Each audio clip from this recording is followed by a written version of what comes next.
Good morning. This morning, I'm talking about parental addiction and reflecting on what the impact of that is on the children in this situation. The first question I wanted to answer is, why do I care and why am I thinking about this in the first place? I think this theme has come up over and over again for myself, and this is really a mechanism to remind myself of the things I've already figured out when I forget them in crisis. First off, I wanted to think about, what is addiction? How do we think about that, and how do I define it in my own mind?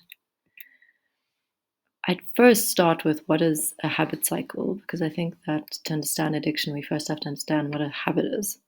So the habit cycle that was beautifully described in the book How Habits Work by Charles Dingy works like this. Basically, you first have a cue, something that reminds you to do a habit. That is followed by the actual activity or action, which is then followed by some sort of reward. And then the reward reinforces the cue at the outset. So it creates a cycle so that you keep doing the same thing over and over again. I think that addiction is a habit that is kind of confined and locked in due to compulsion. And I think that that's really important. So compulsion I would define as something you have to do and that you can barely stop yourself from doing, or it's very, very, very hard to stop yourself from doing it. So then the question is, where does the compulsion come from? Where does this kind of need to have to do something? How does that arise? The way that I conceptualize this is that you have a person, and that person has a specific need, which is represented here by a cup. And all of us have different needs. Maybe you have a need for connection or a need for fun, or there's lots of different types of needs that we all have.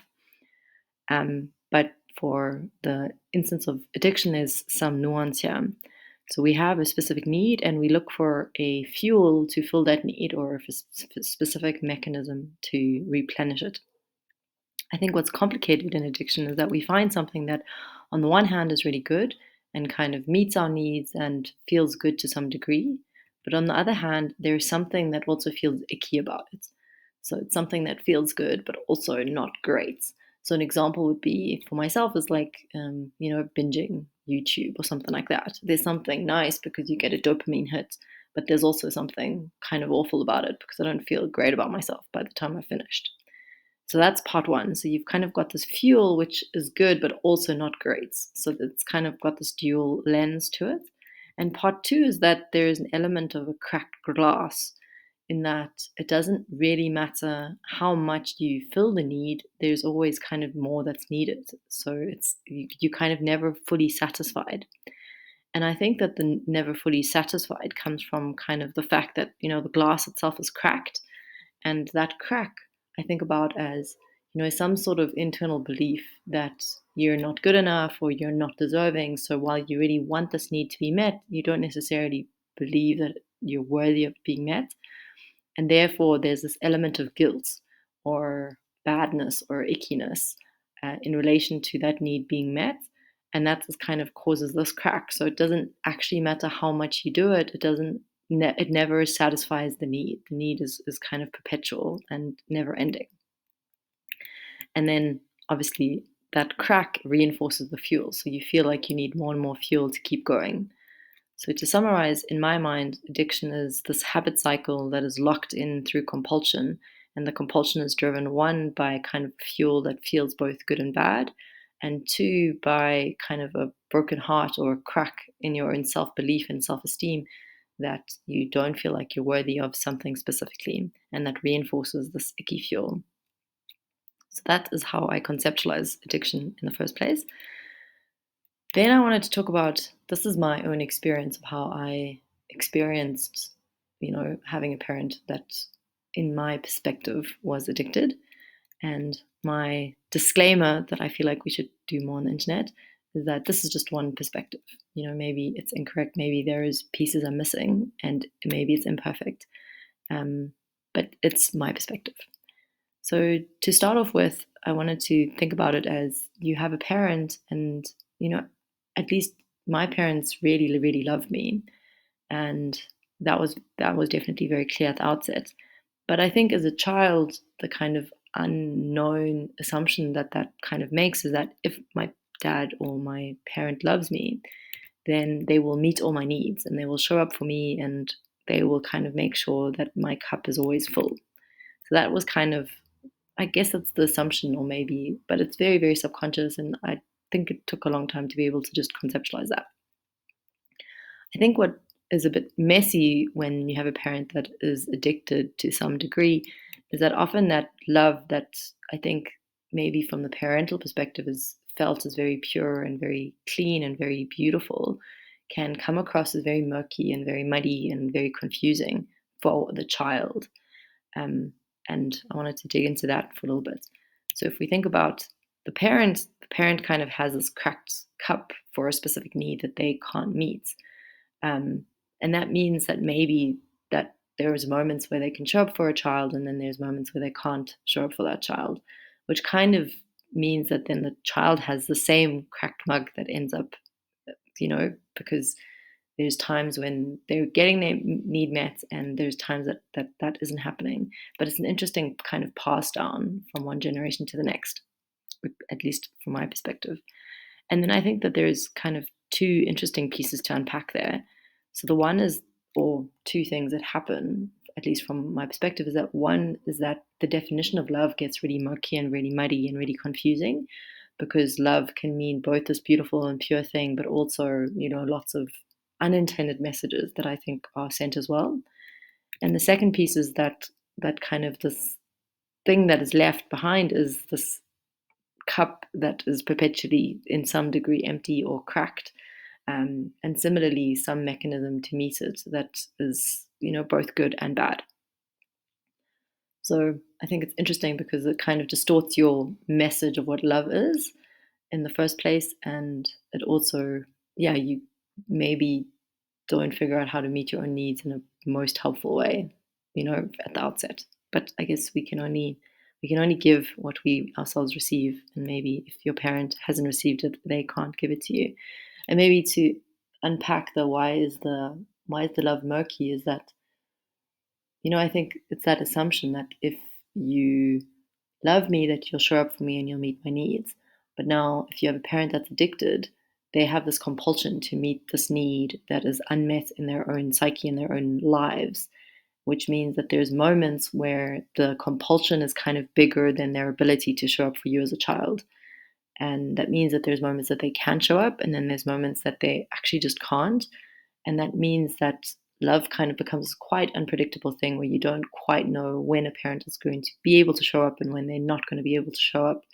And it becomes kind of this messy thing of like, am I only worthy in specific situations? And yeah, it can be kind of difficult to conceptualize and make sense of as a child, because you can't really understand, why can my parents show up for me in this instance, but they can't in this?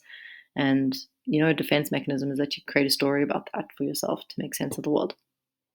So then the next question is, okay, if this is the impact, how do you respond? What do you do? If this is what happened, how do you respond? So I like to think of it as response strategies. So I've developed three to start out with. So the first one is the name and shame and blame game. And I wanted to mention it here because, at least in my own head, it's something that I've done very often. And I think that there is times when, while other strategies might be more helpful, it is still a strategy that to kind of keep in mind, which, a little bit of tongue in cheek. So the first strategy is the blame game, I would call it. The second strategy, which has both good and bad sides, is the kind of, I call it the savior response. So it's the attempt to try and save your parent, or to try and make it better, or to overcompensate for the things that they couldn't do. I think, yeah, there's lots of nuance there, because I think what's really difficult is that, I think everyone has to heal addiction on their own, and it's their own journey, and it doesn't really matter how much you try and save them. I don't know how much that actually helps, but that can become like a perpetual unhealthy cycle in its own right. And the last one is maybe to kind of heal that cracked wound and that kind of mixed messaging that you got in the first place. So it's probably the most helpful strategy, but I feel like it takes some time to actually be able to do that, because, like there's kind of a protection in the blame and shame and name game, and even in the savior mechanism, or because in both of those situations you don't necessarily have to kind of fully feel the experience of what it felt like when you had that experience with a parent. So to be able to do part three, take some take some capacity. It's not, while I would love to be able to say for myself and in general that you can always engage in response strategy three, that's quite hard. And it's kind of also giving yourself some grace to be like, when you're in the blame game, just see it and laugh about it once you've snapped out of it again. Or when you slipped into savior, that is just a mechanism and it'll pass again. And then you can go to part three again. But kind of the spectrum exists, and I feel like it can become unreasonable to only expect yourself to do the one. So then I'm like, okay, how does one actually do this healing thing? And this is how I've thought about it for myself, and maybe it's helpful for other people. And yeah, if it is, cool.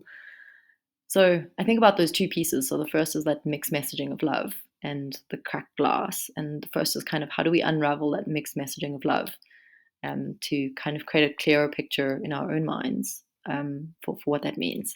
So for me, there's kind of three parts to it. So the first is kind of rewriting the story that you've told yourself. So, in my own experience in my own life, I didn't know this, but subconsciously there was lots of very negative stories I told myself around this, where it was like, you know, the story that it's my fault, I'm responsible, I'm not worthy.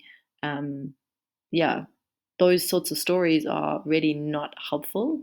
And it's kind of rewriting them to kind of understand that, yeah, like the addiction isn't something that is my fault as a child. It is something that is, my parents' issue. And being able to rewrite that story to say, this isn't about me, but this is about them. And their ability to show up or not show up isn't about me, but it's actually about them. That kind of is part one. I think the second part, which I needed to do, is to separate the good and the bad. That's in that parental engagement, not everything is awful and not everything is good. There are elements of it, there are elements of a parent being able to show up, and there are elements of a parent not being able to show up. And to try and separate, and to hold on to when is a parent able to show up and when are they not, and to kind of try to hold the good and the bad and kind of separate them in my own mind, so that it's not as murky as it was before. And the third piece is really around kind of unlinking the links I've made in my head. So where it was like, um, yeah, where I took on a bunch of stuff and thought it was my fault, or it was my responsibility, or it was some story related to me that it actually had nothing to do with me, and kind of uncoupling myself from that situation. So it's kind of the de-link. That's how I think about it. That's kind of part one. And I think that kind of, yeah, ultimately you kind of want to get to a place where there is kind of a cleaner, yeah, definition or experience of what love means in your own head, where it's like, love is not, a parent or somebody that shows up and is inconsistent, or that's all you're worth, but that you're worth showing up for yourself consistently all the time, and that you're allowed to do that in the first place. So that's kind of part one. Part two is unraveling, or I guess healing the cracked mug, which once again is kind of going to what are the two parts of the cracked mug? It's the fuel and it's the broken heart. And I feel like to be able to do this, the first part you have to really do is kind of heal the crack and kind of, yeah, heal the heart. And I think that what's really important here is to forgive, to kind of be able to hold and feel all the feelings that maybe have been suppressed as a child, and to process them and to let them go, and to kind of forgive your parents for their imperfection and their fallibility, to say, yes, you're imperfect, but yes, you still tried your best, and I can hold on to that, and I can kind of, yes, I can hold the whole picture in my mind, but to kind of forgive them, because that kind of enables you to heal the heart and kind of heal the crack in the first place. And if the crack is healed, then the story changes, and you're like, oh, I'm worth more, and I'm worthy, and I'm enough, and I'm loved. Where maybe the story before was, that you weren't loved and that you weren't enough, and that was a kind of unhelpful story, but that was the story in your mind. But by processing and feeling all these things and kind of getting to a place, maybe the the part is that, you can be like, actually, my parents' intention was to love me. They didn't realize these consequences that maybe some of their actions had. So kind of forgiveness to heal to a whole heart, and the whole heart kind of enables you, or at least in my own experience, it's kind of like when I feel worthy, I can find mechanisms to meet the need that is actually fulfilling. So instead of kind of meeting the need for entertainment or rest by going on YouTube and spiraling, actually taking time and kind of lying down and having a nap, which actually meets the need of needing rest versus the kind of pseudo need being met through, you know, binging on YouTube. So that's kind of the two pieces. That is, yeah, that's my summary of my own thinking of kind of how to approach this. I think that the thing I would add is that for myself is that this takes time and it takes a little bit of grace and patience, and it's not like a immediate thing. So be kind with yourself on this journey and have a bit of a sense of humor, like when you're in the blame game and blaming your parent for everything, like have a laugh about it. Or yeah, maybe that's my note to myself, as in I don't have to perfectly be in, healing all the time. I'm allowed to slip up as well because that's part of life. I would love to hear what you think and if this resonates or if it doesn't resonate, if you have something to add, if your experience of parental addiction is very different. Um, yeah, and I'd like to thank you for joining me as I went on this exploration. I hope you have a lovely day. Cheerio.